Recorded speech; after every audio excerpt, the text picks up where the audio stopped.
In this video, I'm going to beat every Nightlord in Elden Ring Nightreign with the Ironeye, and I'm doing it solo. The Ironeye is arguably the best Nightfarer to play with in Elden Ring Nightreign, and honestly, his all-around ability to move and deal damage in such a fast pace makes this character a very pleasant choice to play with in co-op or just by yourself. The rules for this run are simple. Number 1, I have to beat all the 8 Nightlords, and while I don't have to do them in any specific order, sometimes I will be going for specific lords to progress my remembrance quest and get an important relic for my character. Number 2, I can use any weapons that I want to, but the focus is to try and stay as close as possible to the Ironeye's main strength, and that includes bows and occasionally swords that scale with dex. And number 3, I'm also allowed to use Wending Graces if I need to. Just like with every other character in this game, relics play a big part in making your way through the expeditions easier. Unfortunately, there's a lot of RNG involved in actually getting the right ones, and as you'll see later on, I'm not the luckiest person when it comes to those 3 letters. Since I had just created a brand new account for this run, I'm going in with literally my trusty bow and my Robin Hood costume. My first and only option is Gladius, as he's the only one available at the start of the run. Beating him unlocks another 6 painful Nightlord options, and all of them are harder in my opinion. Gladius took me 2 tries, which is actually more than what I would have wanted to, but hey, that's my first ever attempt at soloing any of these expeditions. I ended up dying a few times and got Crucible Knights in the center castle, which for this class actually might not be the best thing ever. At the end of day 2, I was only level 9, pretty sure that's my all-time low, and only had 2 Holy Graces, which ended up not being enough. Oh, come on, man.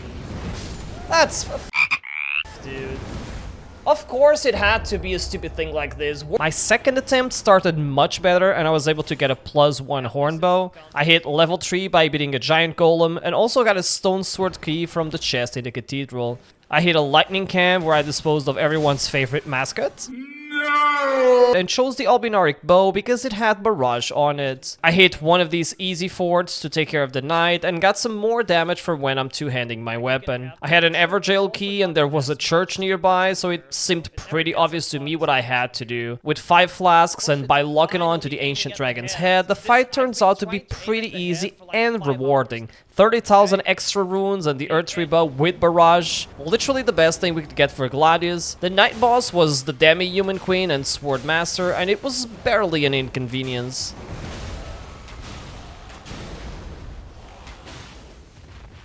Okay. Get out of here. End of day 1 and I'm already level 10. Hey, that's higher than my day 2 in the previous attempt. I finished the Banished Knight stronghold and get my hands on a Wending Grace plus an item pouch and proceed to beat the boss in the castle basement. No, I don't. Instead, I decide to get an extra flask and open an Everjail where I beat a Crucible Knight and a Tree Spirit right after. The black bow with barrage would have been great on many of the next expeditions, as I already had a better option this time around. Margit, Margaret, whoever he is, I'm quite strong at this point, so the fight is quite easy. Okay, nice. Time to fight Gladius, and this time I'm level 13 and have the best bow for this situation, as well as 2 Wending Graces. None of them were actually necessary, as I'm quite strong for this boss. The holy damage and the ultimate art carried the last beat of the fight.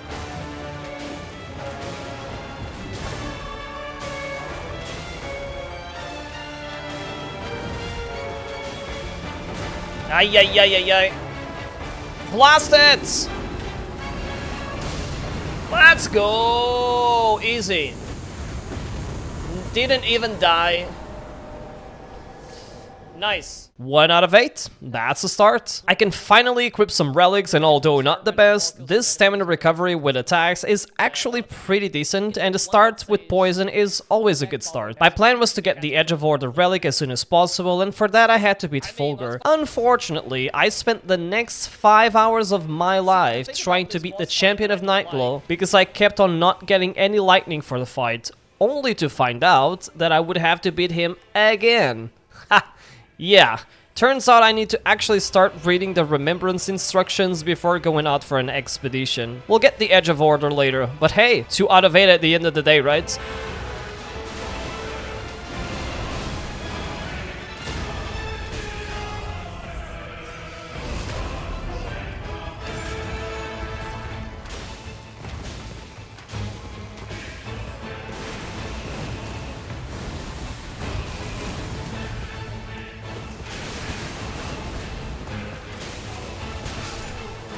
Let's go! The next lord is weak to poison, which is actually perfect for our relic setup. I start right next to a fort and grab... Hell, man.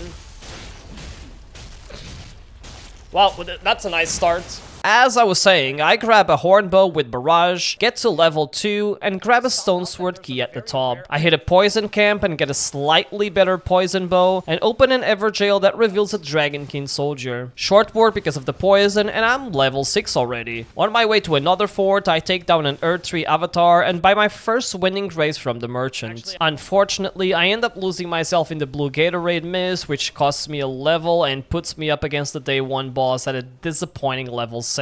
Freya is more annoying than anything, so I managed to beat it and end day 1 at level 8. Guys, how many times do I have to press on the freaking lock-on button to hit? Oh, there we go. At this point, I only have 3 flasks, so I make sure to pick another one by the edge of the circle and send this here of Zamor back to Narnia to get some extra HP restoration from attacks. Going to the castle here seems logical, so I end up checking the basement first and fight the Grafted Scion with the help of my poison bow. It's troll season, which is not ideal for the castle, but eventually I still manage to beat a couple of them and get to the night fight with enough runes to be level 11. I end up fainting once in this fight, and that's where the Wending Grace I brought comes in clutch. The lightning attacks are so annoying. I can't fucking believe this crap.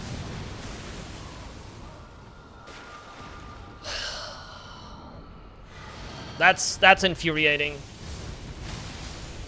That really is infuriating. Level 13 is not bad considering I died near the end, so maybe I actually do stand a chance against this Nightlord. Adele is very weak to poison and will actually spit it out if it's procced on him. The fight starts very well and I'm able to get to 50% pretty fast, but from here onwards it spirals down pretty fast. Fortunately, I'm able to clutch at the very end and claim our 3rd Lord victory with the Ironeye.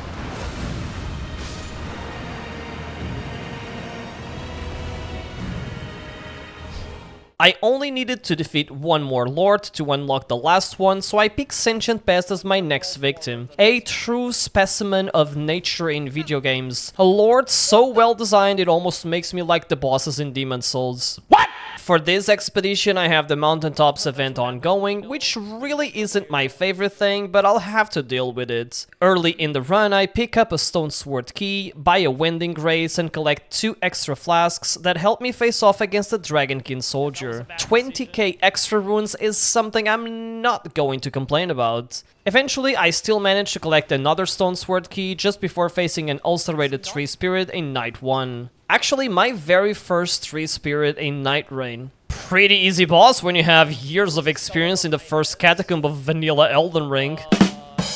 Day 2, my plan was to clear the castle, but instead, I get kidnapped by Walmart Elden Beast and lose a few minutes. On the way back to the castle, I find a blue feathered branch sword for more defense at low HP, and still manage to beat 3 trolls and get 10% extra HP, 12% affinity damage negation, and I reach level 11. I am not very experienced with the Mountaintops area so far, so I don't get much out of the remaining time and face off against another Dragonkin soldier, this time the cool one. For the last reward I get the Glint Blades and feel confident for the Lord fight as I'm going with bows, with frost and fire, as well as 2 Wending Graces and 14 levels. Can't complain too much, to be honest. The fight actually ends up going better than expected and we claim another victory.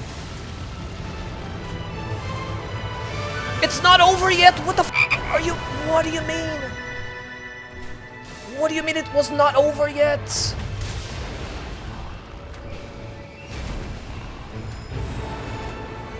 Oh! No! No! No! No! Okay, imagine I would have died there. Time to fight Augur or Maris or both, and honestly, I can't wait. Well, before we get there, I have to take care of this Crucible Knight, and the poison spray mist I picked in the cathedral actually helps a lot. I take the runes and eventually get invaded by a plague of locusts. I legit still don't know what to do with them, and eventually manage to beat a red wolf despite dying once. The 20% regen improvement will make up for it, surely. Well, not if I lose another 2 levels to a madness troll and the annoying locusts again. Hey, look, another 20%. We're good. Kind of. The night boss here is just as good as everything in this run so far, but eventually, I managed to beat it and get to a splendid level 6 by the end of the day. I was not gonna let my belongings go to waste in that madness camp, so I make sure to recover them and take down a Leonide Misbegotten to reach level 8 and get 10% extra HP. Another trip to the castle, and this time I finally got the Crucible Knights. Well, they're actually not that easy with a bow, but I'll take them over the trolls, I guess. I cleared the upper part of all the Crucible Knights and also the Magma Worm at the top, and get some extra stance breaking and an Earth Tree bow that would be perfect for other bosses. I'm greeted by the Godskin Noble, and as the good guy I am, I can only repay it in the only way I know.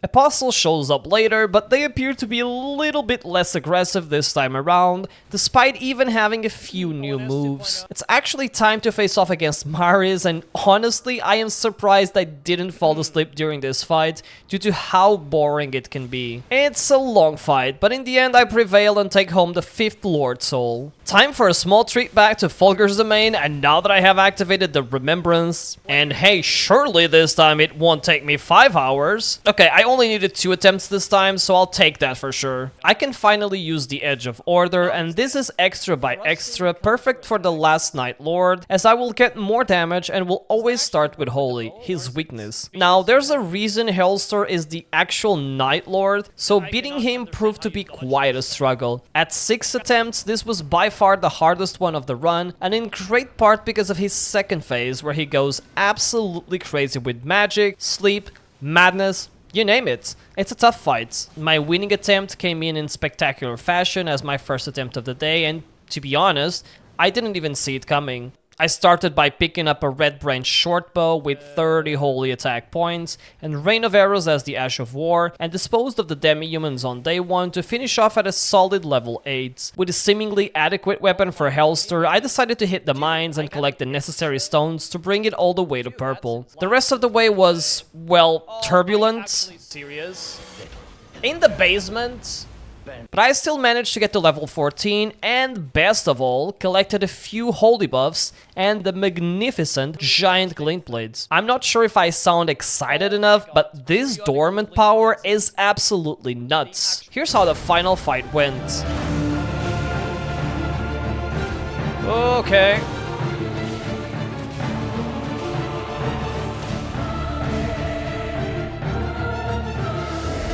Okay. It's gonna go up, right?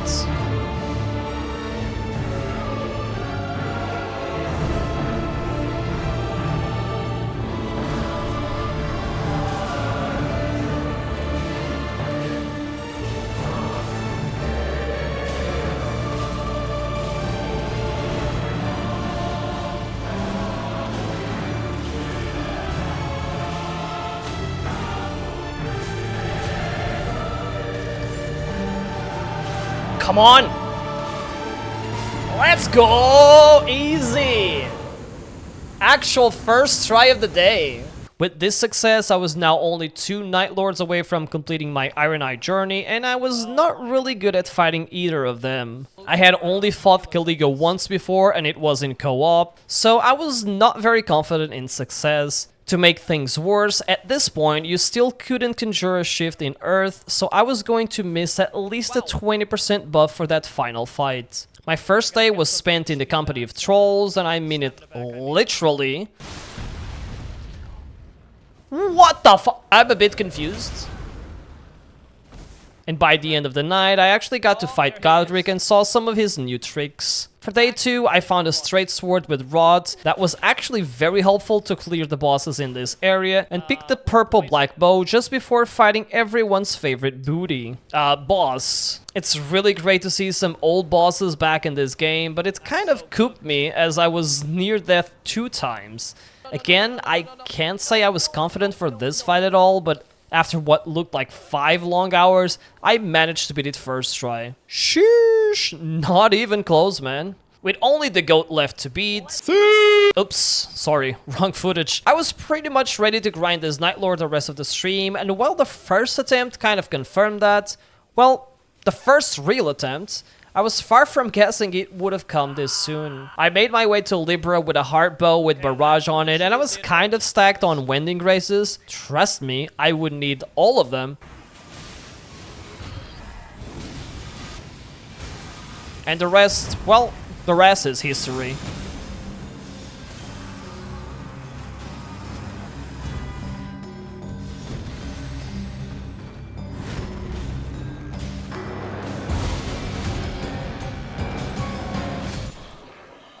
Yeah, let's go! Used all my 3 revives, but we freaking take it! Woo! If you enjoyed this video, make sure you check the suggested one and hit the subscribe button for more content like this. I stream these runs live on Twitch and YouTube, so make sure you come say hello.